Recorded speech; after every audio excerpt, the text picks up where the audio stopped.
Muy buenas tardes amigos, martes 9 de mayo del 2017, programa número 8 de Sin Límite, edición 2017. Saludamos cordialmente a toda la gente que nos sigue desde sus hogares y quienes nos ven a través de internet, canal4.com.ar es la frecuencia donde lo pueden encontrar. Nosotros vamos a hacer una pausa, vamos a presentar anunciantes. Cuando volvamos, vamos a estar con el comentario de la semana. Muy bien amigos, volvemos al aire con el comentario de la semana. Una semana cargada, ¿no? Con mucha información, cosas que sucedieron y sobre todo lo que se espera para esta semana también, ¿no? Que es bastante cargado y con mucha fuerza. Por un lado, ayer creo que la noticia que inundó los portales de hoy, me parece que es la tapa de los diarios, tiene mucho que ver con el tema del litio, tiene mucho que ver con la presencia del presidente italiano Sergio Mattarella en Buenos Aires, donde estuvo el gobernador Gerardo Morales con ellos, y donde la llegada de 43 empresarios italianos abrió la puerta, ¿no es cierto?, a esta firma del acuerdo, un histórico acuerdo que llevó adelante la empresa jujeña GEMSE con esta firma italiana, ¿no? La gente de FIB, perteneciente al grupo Serio, un grupo italiano que trabaja fuertemente, digamos, en todo lo que es la construcción de no solamente las celdas de litio, las baterías de litio, sino que tiene toda la tecnología y la posibilidad de fabricar aquellos instrumentos necesarios, digamos, para llegar, ¿no es cierto?, a la construcción de una batería de litio. Estamos hablando de materiales y dispositivos eléctricos especiales, o sea, todos aquellos que componen, ¿no es cierto?, una batería de litio y que se podría llegar a través del tiempo a la posibilidad de fabricarlo acá en la provincia de Jujuy. Si uno se pone a ver, es el pronóstico mayor, digamos, para lograr en el tema del litio. Ya de por sí lo que tiene la provincia de Jujuy hoy operando y trabajando son las dos empresas, digamos, que están, una ya con el proyecto absolutamente terminado y en plena etapa de producción, ya planificando, ¿no es cierto?, la duplicación de esta producción, y la otra, ¿no es cierto?, que está en plena etapa de la construcción de la planta productiva. Estas dos situaciones, digamos, lo han puesto a Jujuy en un punto realmente privilegiado en materia de energía con lo que sucede con el litio. Pero la realidad es que el gobernador Gerardo Morales lo ha planteado siempre como un gran desafío. Lo que se pretende no es exportar el carbonato de litio, lo que se pretende es exportar batería de litio, o sea, avanzar, ¿no es cierto?, en la generación de valor agregado y exportar productos terminados. Esto que parecía tan lejano, tan difícil y a veces hasta imposible, la batería de litio por ahí, el litio en el componente de una batería es el 6%. Fabricar batería de litio significa un desafío demasiado grande. Bueno, hoy empieza a tomar firmeza, ¿no es cierto?, a través de esta carta de intención que firmó la empresa jujeña GEMSE con la empresa italiana especialista en esto. Ya había habido una avanzada de empresarios jujeños y de funcionarios jujeños, que habían ido a Roma y habían estado en Italia ya hablando de este tema. Lo que se fue ahora avanzando ya es afilando todo lo que es, ¿no es cierto?, esta carta de intención para ver cómo se va a avanzar. Sin lugar a ninguna duda que es un elemento de mucha importancia para la economía de los jujeños en los planos mediatos, algo que a veces los funcionarios no piensan, siempre se ve la inmediatez y la realidad también están estas grandes cosas. Me parece que se ha dado un paso muy grande. Ahora, también en la semana van a suceder dos cosas, una que tiene que ver con el aspecto productivo y otra que tiene que ver con la institucionalidad de la provincia. Entre mañana y pasado van a estar en la provincia de Jujuy la gente de la Comisión Interamericana de Derechos Humanos. Tiene que ver con el tema Milagro Sala, tiene que ver con esto que tanto se habló, que iba a venir, ¿no es cierto?, esta avanzada de este organismo internacional que en algún momento había sacado algún dictamen absolutamente incompleto, producto de una foto de la situación de Milagro Sala y de Jujuy de una época determinada, pero no se había tenido en cuenta todos los hechos que sucedieron con posterioridad. Esto, en una decisión absolutamente criteriosa y acertada, se tomó la decisión de visitar Jujuy, de venir in situ y de hablar con quienes son los que participan en todo este evento. La llegada de esta gente, digamos, que está de alguna manera cubierta de un halo bastante grande de secreto, ¿no?, de mucha seguridad. Se habla de que van a tener los propios vehículos manejados por sus propios choferes, la seguridad la dan ellos mismos, más allá de la que pueda aportar la policía de la provincia, pero más allá de toda esta situación, la realidad es que van a estar reunidos con el gobernador de la provincia, con el contador Gerardo Morales, van a estar reunidos con ministros del gobierno provincial, van a estar reunidos con el ministro de Gobierno, con el ministro de Seguridad, estamos hablando de Agustín Perazzi, del doctor Eckelmeyer, van a estar reunidos con el Superior Tribunal de Justicia. Va a haber una reunión que está prevista para el día 11 también con el jefe de los fiscales de acusación, con Sergio Lelo. También va a haber algunos de los fiscales que trabajan, ¿no es cierto?, en el esquema. Seguramente verán parte de los expedientes y se van a interiorizar de cuáles son aquellas causas que realmente tiene Milagro Sala. Se hablan de una visita a una cárcel federal, no se termina de comprender bien porque Milagro Sala no está en una cárcel federal, está en una cárcel provincial. De todas maneras, se habla de visita al sistema carcelario jujeño para ver las condiciones, ¿no es cierto?, de encierro que tienen los presidiarios en la provincia de Jujuy, algo que ya sucedió con anterioridad y que en la causa de la Corte Suprema de Justicia de la Nación se pidieron absolutas precisiones de qué manera está detenida Milagro Sala, qué comodidades consta, cómo es la detención, qué es lo que había pasado en esos supuestos hechos de daño, de peleas con interna, de autolesiones infringidas, bueno, de todo lo que se habló durante este tiempo. Bueno, empieza a tomar realidad. ¿Qué puede determinar esto? Y bueno, va a haber un dictamen seguramente que va a emitir este organismo. Este dictamen no es vinculante, pero sí puede ser tomado en cuenta por la Corte Suprema de Justicia de la Nación, que tiene que fallar en este caso, porque tiene la causa donde se discute dos temas en particular. Uno tiene que ver con las condiciones de detención, otro tiene que ver con los fueros del Parla Sur. Son dos situaciones, digamos, ¿no es cierto?, que tiene que definir la Corte Suprema de Justicia de la Nación, y este informe que puede surgir de esta visita, que no es vinculante, reitero el tema, pero que sí puede ser tomado en cuenta por la Corte a la hora de decidir sobre la libertad o no de la situación de Milagro Sala. Libertad que, dicho sea de paso, no tiene que ver con que las causas que tiene adelante queden nulas, sino que el proceso que se está llevando pueda permanecer en libertad o tiene que seguir detenida.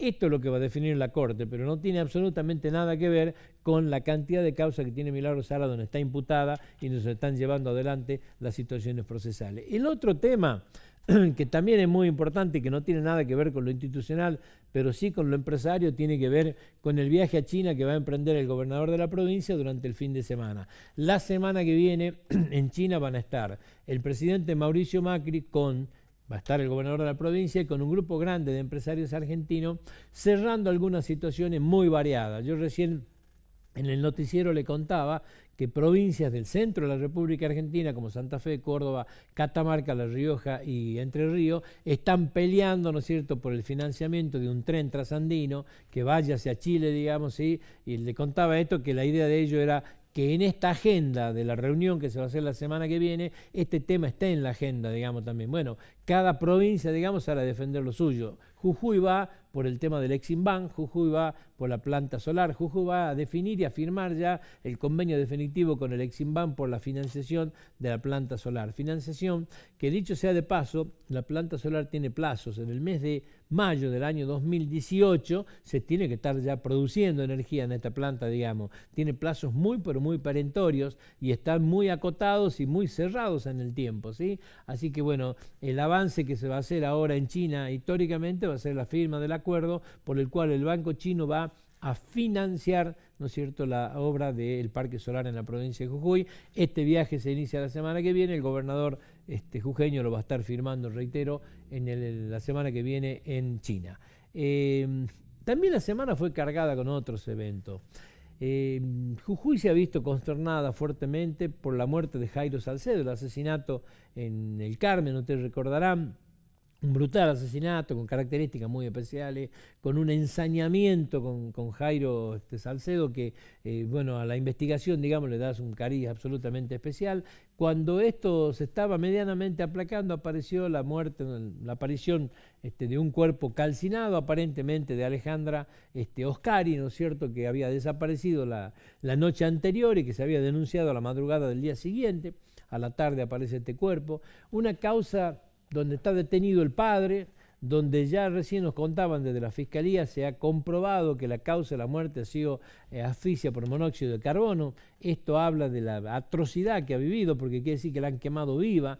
porque si ha muerto por inhalar el carbono de las propias gomas que estaban quemando, señal de que había sido atada, ¿no es cierto?, y que la han quemado viva. Una atrocidad absoluta, digamos. Está detenido el padre, ha sido imputado ya en esta causa, lo cual, si bien es cierto, de Fiscalía no pueden corroborar de que el cuerpo, ¿no es cierto?, es el de Alejandra Oscari, la realidad es que estar imputado el padre es porque hay fehacientemente muchos indicios de que es el cuerpo de ella. Si no lo tiene detenido, que lo tengan detenido al padre. Se habla de una causa más de femicidio, no es femicidio, la realidad es que es felicidio, porque acá estamos hablando de un padre que mata a la hija, esto es felicidio jurídicamente, digamos, pero bueno, esto ha sido el detonante de una serie de marchas y una serie de reclamos que tienen que ver con la seguridad. En los últimos 15 días, si usted hace un poquito de memoria, se va a dar cuenta que hubo una serie de manifestaciones de distintos estamentos de la sociedad jujeña y de distintos lugares de nuestra geografía provincial que tienen que ver con el ámbito de la seguridad. Que se han dado en el Carmen, por ejemplo, después de la muerte de Jairo Salcedo, pero la realidad es que lo que la gente manifestaba en la marcha no tenía que ver tanto con la muerte de Jairo Salcedo, pero sí tenía que ver con la seguridad de la localidad del Carmen, ¿sí? Pasó en Libertador General San Martín, donde hemos visto una marcha bastante importante de gente que tenía que ver con aparentes intentos de secuestro y algunos hechos que no fueron debidamente comprobados y que, es más, en las investigaciones que se llevan a cabo hasta ahora no está para nada detectado que tengan que ver con secuestros, digamos, ¿sí?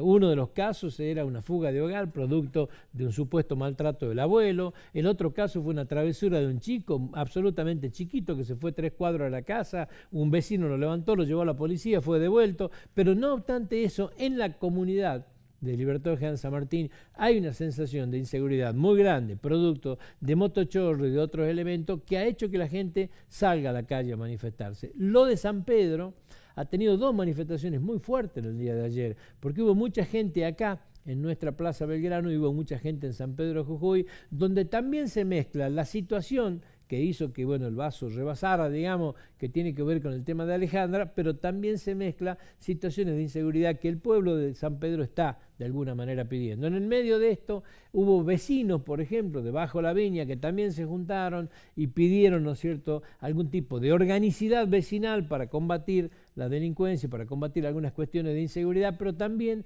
pidieron reuniones con las autoridades para empezar a cambiar. Evidentemente que la seguridad se ha puesto un poquito en la picota en la provincia de Jujuy y que merece de parte del gobierno, ¿no es cierto?, una atención absolutamente distinta. En el medio de esto sucedió lo que usted conoce con la Universidad Nacional de Jujuy, el descabezamiento de la cúpula policial, la designación de Corro como jefe de policía y después el intento de designación, todos esperamos que lo designen a Rosa, aparecieron cuestiones que tienen que ver con su prontuario, digamos, por llamarle de alguna manera, o con su legajo, para ser más preciso, que hicieron que se suspenda esta asunción.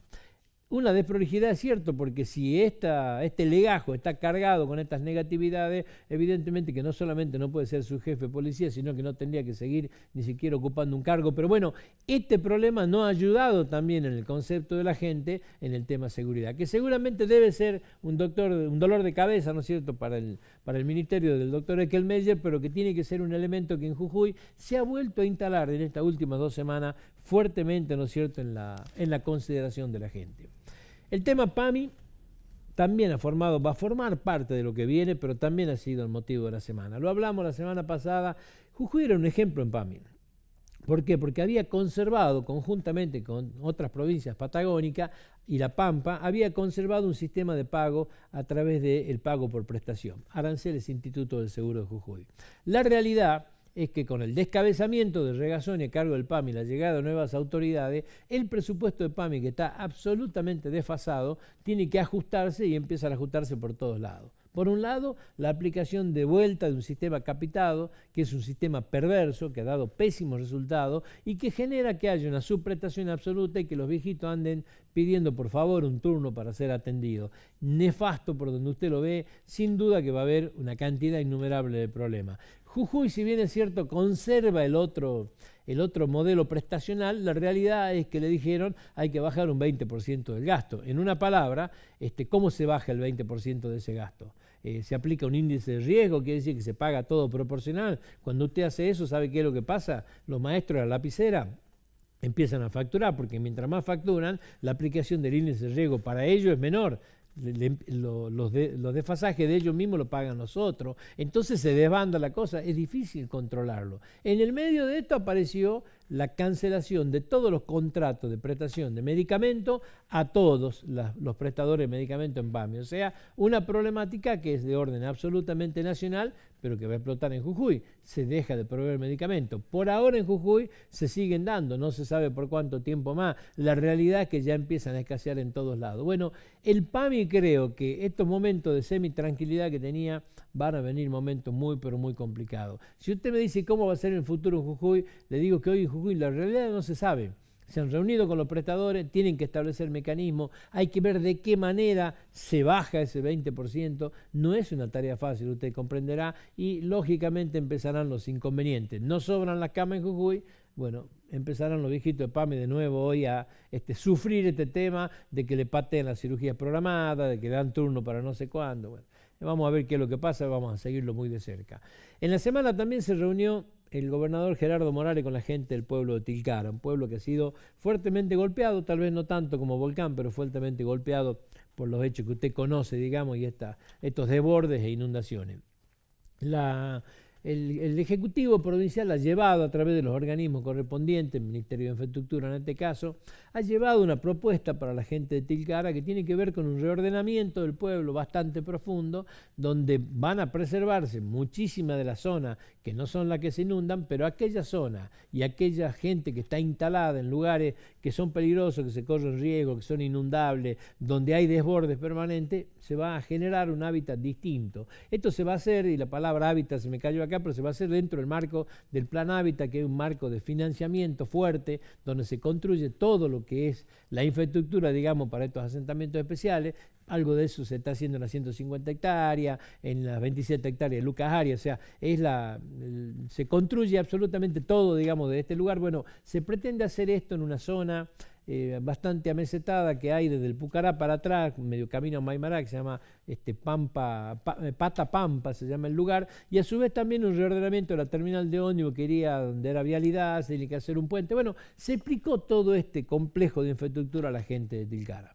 No es una tarea sencilla, sin lugar a ninguna duda, porque se empieza a mezclar el tema de los originarios, empieza a ver la gente que no se quiere mover, esto es histórico, no es una cuestión fácil, no es tampoco una inversión menor, es un trabajo muy fuerte que se tiene que hacer de año, prácticamente un pueblo nuevo que se va a hacer en otro lugar, digamos, donde, bueno, cuando esté absolutamente construido, creo que Tilcara no solamente va a quedar embellecido, sino que también va a tener todos los márgenes de seguridad, pero esto ha empezado, no es una situación muy sencilla de llevarse a cabo, sin lugar a ninguna duda, pero está. El fallo del 2x1, yendo a un tema nacional, creo que ha sido algo que ha instalado un debate absolutamente tan irracional como desmesurado, digamos, pero donde la gente ha reaccionado con mucha fuerza. Creo que hay una mayoría absoluta, tremendamente grande, de rechazo a este fallo del 2x1, con distintos matices, con distintas formas, ¿sí? Están quienes rechazan el 2x1 para los delitos de lesa humanidad, están quienes opinan de que el 2x1, yo me enrolo en esta línea de pensamiento, digamos, no tiene que estar para ningún delito aberrante. Yo tampoco acepto que se aplique el 2x1 para una persona que ha violado a 5 criaturas, digamos. Tampoco me parece, digamos. Entonces, creo que el 2x1, a mi entender y al entender de muchísima gente, es realmente un retroceso. Muchos lo ven como un retroceso en materia de derechos humanos nada más, yo lo veo como un retroceso de algo que se ha hecho en algún momento para tratar de sacar un poco gente de las cárceles, y la realidad nos ha indicado, por lo menos a todos, que no ha tenido un resultado favorable, para nada. Bueno, hoy el debate está fuertemente instalado.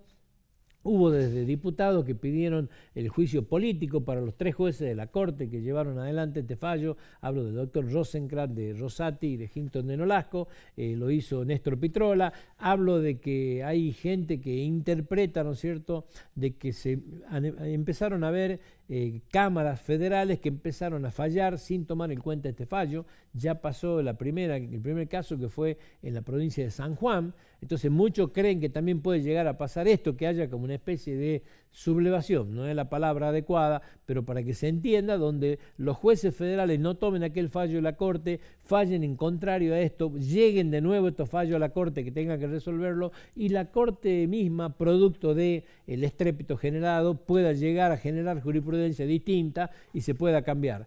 Esto ya, por supuesto, es hacer futurología. Hubo organismos internacionales que también reaccionaron de esta manera y le pidieron a la Corte Argentina que respete pactos internacionales que aparentemente estarían siendo violados con esta resolución que ha tomado del 2x1. Hubo conjeturas que tienen que ver con lo político, ¿no es cierto?, donde se habló mucho de este tema. Hay que recordar que no hace mucho tiempo la Corte en un fallo también le marcó la cancha a los organismos internacionales, donde en una causa que podría después ser asimilada con lo de Milagro Sala le dijo: las resoluciones de los organismos internacionales no tienen validez respecto de los fallos de la Corte Suprema de Justicia de la Nación. Pueden tener respecto de algunos tribunales inferiores, pero no de la Corte, ¿sí? Bueno, todo esto se mezcla en los análisis y no se entiende bien el por qué en este momento político tanto Rosenkrantz como Rosati y Héctor Nolasco sacaron un fallo de esta naturaleza, que al gobierno lo dejó absolutamente incómodo. Tan incómodo quedó que hasta el momento no se conoce la opinión del presidente Mauricio Macri al respecto. Habló a través de Marcos Peña, de su jefe de gabinete, habló a través del ministro Garabano, pero la realidad es que hasta ahora no se conoce la opinión oficial, ¿no es cierto?, del presidente de la República, porque es un fallo realmente muy complicado, muy rechazado por todo el mundo, digamos, ¿sí? Entonces no se termina de acomodar todavía. Creo que no ha reaccionado el gobierno a la contundencia de este fallo, que lo ha desestabilizado de alguna manera y lo ha complicado bastante, ¿sí? Y el otro tema que quería comentarle, estos días, el día 7 para ser más preciso, con conmemoraciones que se hicieron el día de ayer, el día de ayer 8, porque el 7 cayó domingo, se celebró el Día de la Minería. Esta celebración, digamos, que ya es tradicional, que tiene los actos que se hacen allá en Mina del Aguilar, que tiene los actos que se hacen acá, normalmente en la escuela, ¿no es cierto?, minero, en la zona de Alto Comedero. La realidad es que la agarra a la minería en un momento muy, pero muy especial, digamos, ¿sí?, donde en muchos aspectos desde el gobierno nacional la ponen como uno de los ejes fundamentales del futuro desarrollo argentino, donde en Jujuy, cuando vemos el tema del litio, ¿no es cierto?, con lo que pasa en los dos salares, cuando vemos el nerviosismo y la preocupación manifiesta el gobierno de la provincia con el cierre de Piriquita y se le encuentra la salida por Chinchilla, empezamos a encontrar momentos buenos.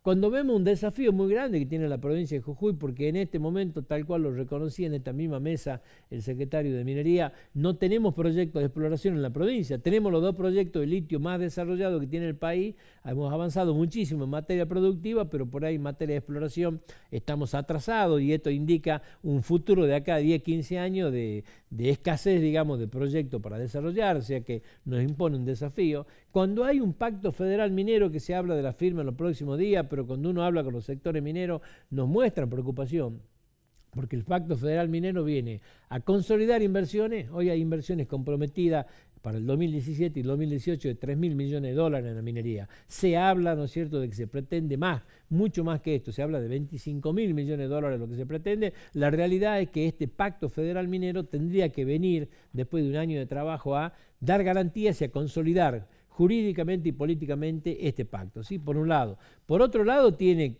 condiciones que tienen que ver con lo social, que tiene que ver con la generación de empleo y con lo que es la atención de las comunidades, el perfecto trato y el perfecto acuerdo con todos los convenios que se deben cumplir en esta naturaleza, que tiene que ver con lo medioambiental, algo que en algún momento ha estado fuertemente cuestionado y que hoy hay problemas muy grandes con la Barrick Gold, donde se está a punto de quitarle la licencia absoluta y que se retire del país. La realidad es que esto no se quiere volver a cometer estos errores y que tiene que ver, por sobre todas las cosas, con aspectos de carácter económico y tributario. Regla de juego clara. En una palabra, que el inversionista que venga no se le esté cambiando la regla de juego permanentemente, algo que en este país de alguna manera no se ha respetado. Bueno, esta es una semana también importante por este tema. Creo que este pacto federal minero que dice que se firmaría, y desde la minería son un poco escépticos, porque dice hay muchos puntos que todavía no están perfectamente aclarados, también han sido tema de esta semana que pasó. Nosotros nos vamos a ir a la pausa. Cuando volvamos vamos a estar con el vicegobernador de la provincia, con el contador Carlos Aquín. Ya volvemos en minutos.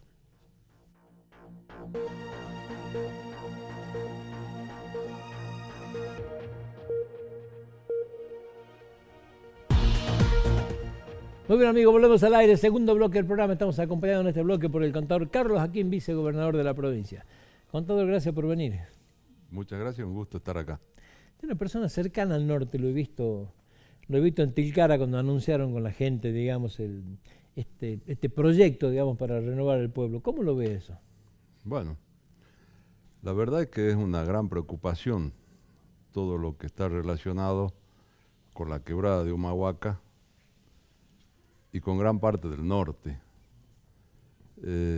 Lo que tenemos ya unos años y nos acordamos, esta ruta por la que transitamos, cuando se inauguró allá hace muchos años y dejamos de ir por el lado de cruzar por Mollepunco, el Río Grande estaba a 15 o 20 metros para abajo.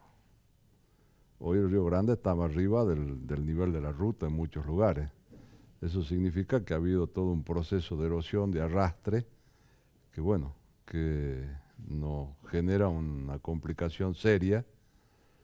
Hay un crecimiento poblacional importante en todo el norte, producto de muchos años, y ha hecho que la gente busque lugares donde vivir, donde hacer su casa. Y lamentablemente no ha habido un ordenamiento territorial, ni se han tenido la precaución en cuanto a la ubicación de la gente. Y así vemos que Sumaspacha es un caso más que evidente de esta situación, Sumalagua, y cada uno de los lugares donde la gente ha ido y se ha acomodado en un esquema como el que existía. En el Vale Todo, toma las tierras, direccionamiento político, direccionamiento de organizaciones sociales, y no se ha respetado mínimamente lo que es la seguridad de la gente. Y en Tilcara pasó lo mismo. Este crecimiento poblacional hizo que a la gente se la vaya ubicando en lugares en donde no tendría que estar. Se ha acabado prácticamente la base del cerro, de las antenas, y se ha producido un daño importante que lo que hace es poner en riesgo a la gente. Entonces, creo que es el momento de empezar a pensar seriamente hacia dónde crecen los pueblos y cuáles son los lugares donde se puede habitar y dónde no. Sin ir más lejos, un poquito más arriba de Tilcara, donde se ha hecho el barrio de la Tupac, eso está en un pozo que está muy bajo nivel de la ruta, no hay desagües de la ruta hacia el otro lado para pasar al río, y va a estar asignado siempre por el problema de la inundación. Agravado porque ese barrio que nos tocó asistir en esta emergencia no tiene, si bien tiene las cloacas hechas, no están conectadas, con lo cual las 40 familias tienen 3 letrinas, no tienen agua potable y no tienen luz. Esto es lo que se hacía. Y bueno, está evidenciado en esto que te estoy comentando. O sea, tienen infraestructura, pero no tienen cómo conectarse a ningún lado, ni cómo evacuarlo. Así es. Y además tienen problema de títulos, porque eso se compró a un arrendatario del que era dueño de una finca que se murió. O sea que esa gente no es muy difícil que pueda tener título en lo inmediato, o que lo hubiera tenido de seguir las cosas como estaban. Entonces hubo que, más allá de asistir a Tilcara, como se asistía a Volcán, a Tumbaya, a Bárcena y a cada uno de los lugares que lamentablemente este año tuvimos que asistir fruto de la naturaleza, había que empezar a hacer las cosas, no emparcharlas, sino tomar las cosas con la seriedad que requiere la existencia de un peligro para la vida de la gente.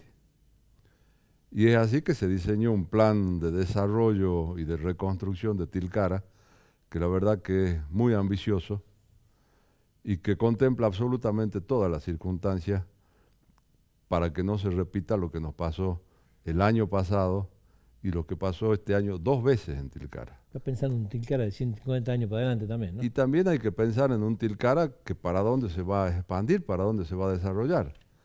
Y lógicamente hay que buscarlo dentro de los pocos lugares que hay, aquellos lugares en donde le brinda seguridad a la gente. Y parece que tenemos que volver a lo que hacían los antiguos habitantes, buscar las alturas.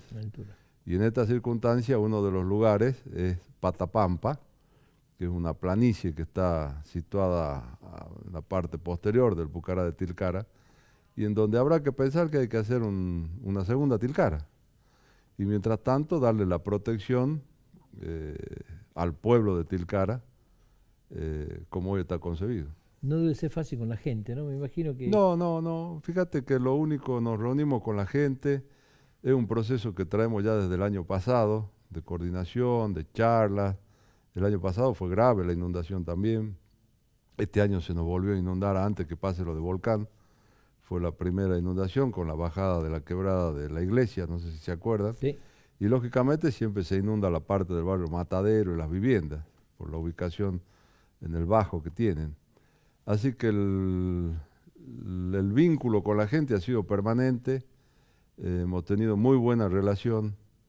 Es necesario que quienes tenemos responsabilidad en el gobierno estemos junto a la gente, como lo hemos estado el gobernador, en mi caso, los funcionarios, y cuando la gente ve que se está con ella y que se trabaja para solucionar el problema, tiene una actitud distinta. Así que muy bien con la gente de Tilcara. Solamente en la última reunión hubo alguna pregunta respecto a la consulta a las comunidades, cosa que se va a hacer y se va a respetar a rajatabla los derechos de todo. Esto no tiene que ir para afectarle derecho a nadie, sino a solucionar los problemas. Así que bien. Lo saco de ahí, lo llevo, vamos a dividir en dos, digamos. Vamos a hablar un poquito de política, si le parece, y aspecto legislativo que le quiero preguntar. ¿Cómo no? Vamos por la política primero. ¿Cómo no? Año con elecciones, los términos ya estamos, porque agosto creo que vence en la presentación de... Junio. En junio, perdón, la presentación ya de lista para las PASO de agosto, ¿no es cierto? Así es. Y la situación indefinida en el PJ, ¿cómo ve el futuro de esto? Bueno, nosotros hemos transitado el camino de la legalidad, de llevar adelante elecciones internas que ni siquiera nosotros habíamos convocado, en donde la otra parte no se presentó.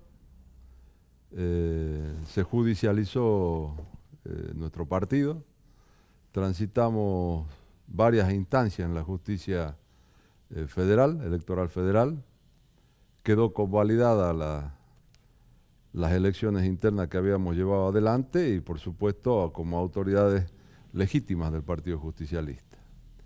Hay sectores que han decidido avanzar en el sentido de la intervención del partido, sin motivación, porque no había que normalizar nada, estaba normalizado, y con un órgano que no tiene competencia para llevar adelante una intervención. Entonces nos llevaron al camino de seguir judicializando. Nos presentamos primero acá en el juez federal local, que se declaró incompetente, y como consecuencia de eso derivamos en el juzgado número 1 de Capital Federal, de la doctora Servini de Cubría, que decidió aplicar la ley de los partidos políticos ante este diferendo. Y bueno, estamos en ese proceso, no hay una definición. ¿Que no ha fallado todavía? No, siempre lo sostuvimos, de que no había un fallo de fondo, a pesar de que el sector del Frente para la Victoria insistió con que ya estaba el fallo de fondo, mintió, dio una información que no era correcta. Lo concreto es que no hay una definición de fondo. Ahora, no hay ni dictamen de fiscal en este caso, ¿no es cierto? La doctora Servini no tiene el dictamen fiscal todavía. El dictamen del fiscal creo que está. Ahí está ahora. Sí, pero no lo han puesto a conocimiento y lo reservan para el fallo de la jueza. Nosotros cumplimos absolutamente con todos los pasos, incluso la última actividad fue la de una audiencia a la que concurrimos y concurrió por parte del Consejo Nacional, que era contra quien accionamos, el doctor Landó. Y de ahí esperamos el fallo de fondo, que además es recurrible. Para una parte o para otra, falle Servini de Cubría, y va a la Cámara Nacional. Seguramente cualquiera de las dos partes que tenga un fallo al que no le sea favorable va a recurrir. O sea que esto está judicializado. el argumento del no de ustedes al reconocimiento de la intervención, el argumento jurídico, digamos, es porque la intervención la dicta no el Consejo, digamos, sino que la dicta la mesa del partido. O el Consejo, la atribución está exclusivamente fijada por carta orgánica al Congreso Nacional. Al Congreso Nacional. La intervención de un distrito no es una cuestión menor y por eso la Carta Orgánica Nacional la reserva exclusivamente al Congreso Nacional. Al Consejo se le otorgan facultades en medidas de urgencia, de carácter político, de otro tipo, pero no la intervención. Es una interpretación que pueden hacer, sí, tengo facultades de actuar, ¿no es cierto?, en caso de urgencia. ¿Cuál es la urgencia? ¿Cuál es la gravedad? No hay ni urgencia, ni hay gravedad, no hay motivación. Entonces es un órgano que no tiene facultades para hacerlo. Y no tiene motivación, porque pretende normalizar algo que la justicia ya normalizó, a través de las elecciones internas. O sea que bueno, esa será la discusión que tendremos que llevar adelante. ¿Y cómo llega el PJ a la elección esta entonces? ¿Cómo lo ve? No sé, nosotros esperamos el fallo de la jueza. Evidentemente, si no existe ese fallo, vamos a estar complicados. Pero bueno, no es tampoco una cuestión por la que nosotros quisimos atravesar. Evidentemente la necesidad del sello partidario hace que se tomen este tipo de actitudes. Nosotros hemos convocado a internas, hemos hecho el intento de convocar a internas. Dijimos cuando se plantea este problema que la definición la tomen los afiliados y que pongamos a consideración de los afiliados qué es lo que quiere, cuál es la definición que quiere para su partido, qué tipo de autoridades quiere, pero no lo quisieron, siguieron transitando por este camino. Así que bueno. Su sector político sigue, digamos, de la mano de Sergio, sigue ligado a Sergio Massa. Sí, sí, sí, por supuesto. Nosotros arrancamos todo este tiempo con Sergio Massa, el Frente Renovador, y seguimos identificados en ese espacio político nacional y representándolo desde la provincia. E integrando en la provincia este acuerdo político que tenemos dentro del Frente Cambio Jujuy. ¿Y quién puede usar el sello del PJ entonces en esta circunstancia como está? Nadie. Definirá la justicia. De todas maneras, tengo entendido que la jueza se tomó un mes de licencia, con lo cual hay algunas cuestiones que hemos planteado. El juez que se declara incompetente pretende reasumir competencia cuando el expediente está en Buenos Aires. Introduce algunos hechos que yo los he vinculado más a un circo mediático que a otra cosa. Pretende hacer en un acto público entrega de, no sé, de la bandera, de los trofeos de guerra, no sé qué cosa, pidiendo que vaya a entregar las llaves, cosa que no tiene ni pies ni cabeza.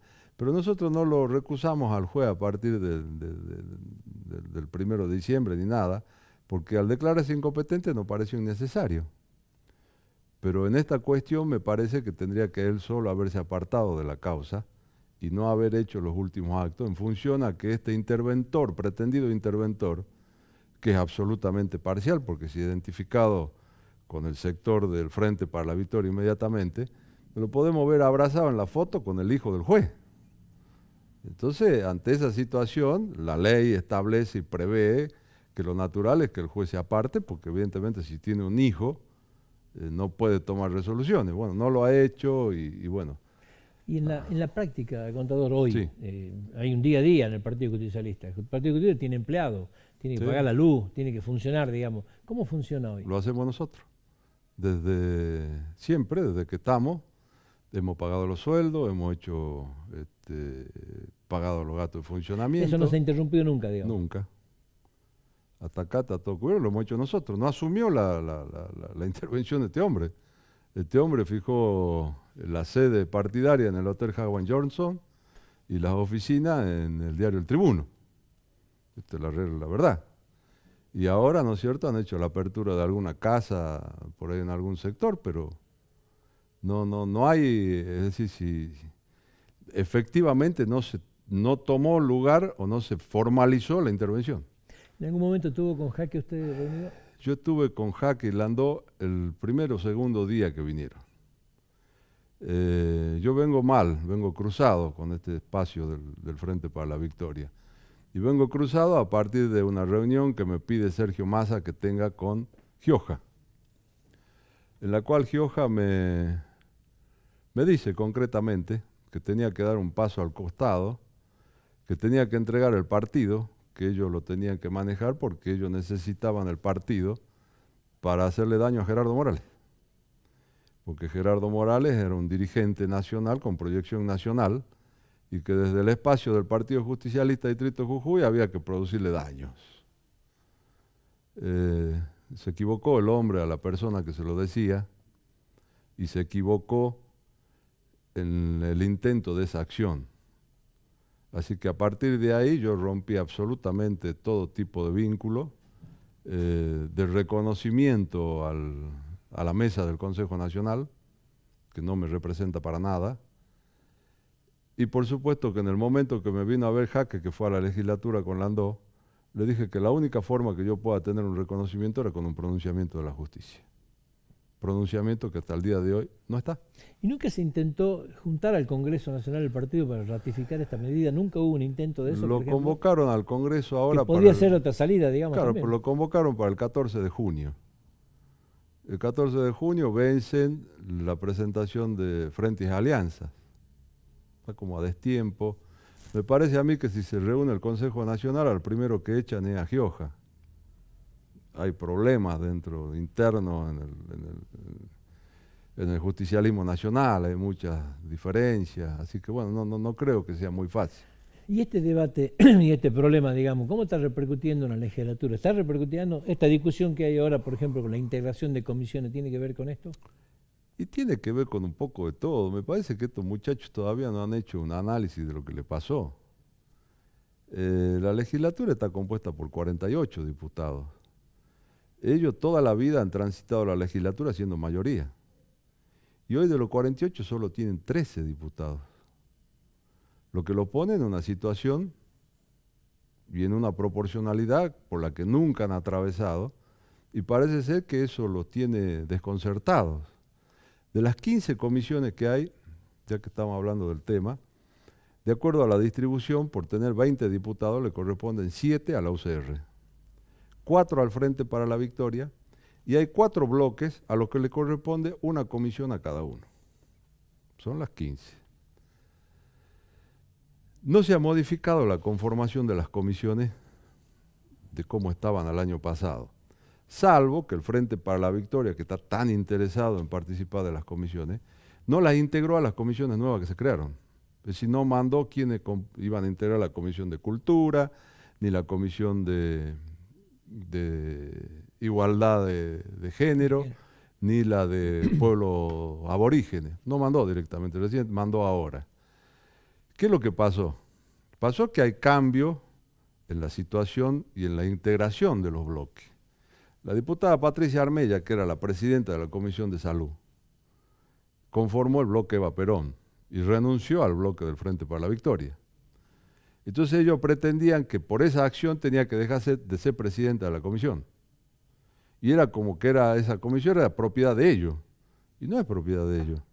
Es propiedad de la Cámara, es propiedad de todos los diputados. Y nos pareció que lo más razonable es que no se modifique esa comisión. Y se le dio otra. De las 4, ellos tienen las 4 disponibles, porque donde está Acción Social, que está Fellner, sigue igual. La Comisión de Economía sigue igual. Se cambió la de Salud por este hecho de que sigue Patricia Armella, y la Unión Cívica Radical resignó la Comisión de Cultura y Turismo para darle al Frente para la Victoria. Y la Comisión de Igualdad de Oportunidad, que no tiene designado presidente, porque ellos no la integraron, tiene la Presidencia de Igualdad de Oportunidad, que son las 4 comisiones. Y la Comisión de Trabajo, en donde estaba el diputado Cabana, el partido y el espacio de Primero Jujuy, desde el 10 de diciembre de 2015 hasta ahora, no presidió ninguna comisión. Entonces había que designarle y asignarle una comisión, igual que el Fullo, que el bloque peronista y que el bloque Eva Perón. Y se decidió que sea la Comisión de Trabajo, porque el representante que proponía era el diputado Gaspar Santillán, que viene de origen gremial. Eso es todo lo que pasó. Es decir, no hay afectación, no se han violado las proporcionalidades que tiene cada una de las comisiones. O sea que me parece que quieren seguir funcionando como lo han hecho históricamente, siendo mayoría, manejando los cargos, manejando los espacios, manejando los bienes de la legislatura, y no es así porque, vuelvo a repetir, de 48 diputados solo tienen 13. Y esta es la realidad. En este marco, ¿hay ambiente? En años electorales siempre es difícil la actividad legislativa, pero ¿hay ambiente para discutir en el ámbito legislativo una reforma constitucional? Este año creo que todavía no. Creo que tenemos que transitar este año electoral y hacernos un planteo para las elecciones del año 2019, en donde sí creo que puede haber posibilidades de hacerlo con más seriedad. ¿Y usted qué opinión tiene respecto de la necesidad de reforma constitucional? Yo estoy convencido parcial, por supuesto, estamos creo, hablando. no sé si parcial, ¿eh? Ajá. Yo creo, yo ¿Qué voy temas más, tocaría de yo la todo. reforma? Yo creo que hay que rever todo, hay que hacer una constitución nueva para la provincia, ajustada a los tiempos que vivimos, al avance de las tecnologías, a una serie de modificaciones que ha sufrido Jujuy y el mundo a partir de los años 85, 86, donde se discutió la constitución que tenemos, con una reforma de la constitución nacional posterior. O sea que creo que los jujeños tenemos que tener la oportunidad de sentarnos y rediscutir una nueva constitución para la provincia. ¿Acotaría las reelecciones, por ejemplo? Sí. ¿Pondría límite a los mandatos? Sí. ¿Cambiaría la fecha de sesiones, digamos? El periodo de O sea, sesiones. el periodo de sesiones. Sí. ¿No le parece...? Claro, fecha dije, perdón. Sí. O sea, el hecho del 1 de abril, digamos... Lo cambiaría. Iría más adelante. Sí. ¿El piso electoral lo tocaría? Es un tema ¿El tema a de conversar. representatividad le parece, está de acuerdo con esto? Me parece que no hay que tenerle miedo a las cosas y que hay que abrir y hacer, ¿no es cierto? A ver, yo visualizo todavía una cosa que es preocupante. En el espacio nuestro, por lo menos. Cuando se empiezan a hablar de nombres, y volvemos siempre a lo mismo. Cuando se empieza a mirar para alguna actividad en particular, o son los mismos o no hay. Creo que nos hemos quedado en el tiempo con una forma de hacer política que nos está produciendo mucho daño. Lo ha ido aislando completamente. Y cada vez que había alguien que o sacaba la cabeza o se posicionaba como posibilidad, o se lo compraba o se lo pisaba. El estilo y el esquema de sostener un poder durante los años que lo sostuvieron. Yo creo que esto hay que cambiarlo, hay que hacer mucho más participativo, más abierto, ponernos a disposición de una sociedad que tiene que tener una representación legítima, y para eso hay que darle posibilidad de mostrarle a la gente, a los jóvenes, que tanto hablamos de los jóvenes, a los profesionales, a los técnicos, y que hay un espacio donde se pueden desarrollar. No podemos seguir siendo siempre el mismo círculo rojo, verde, negro, azul, en donde nos movemos lo mismo.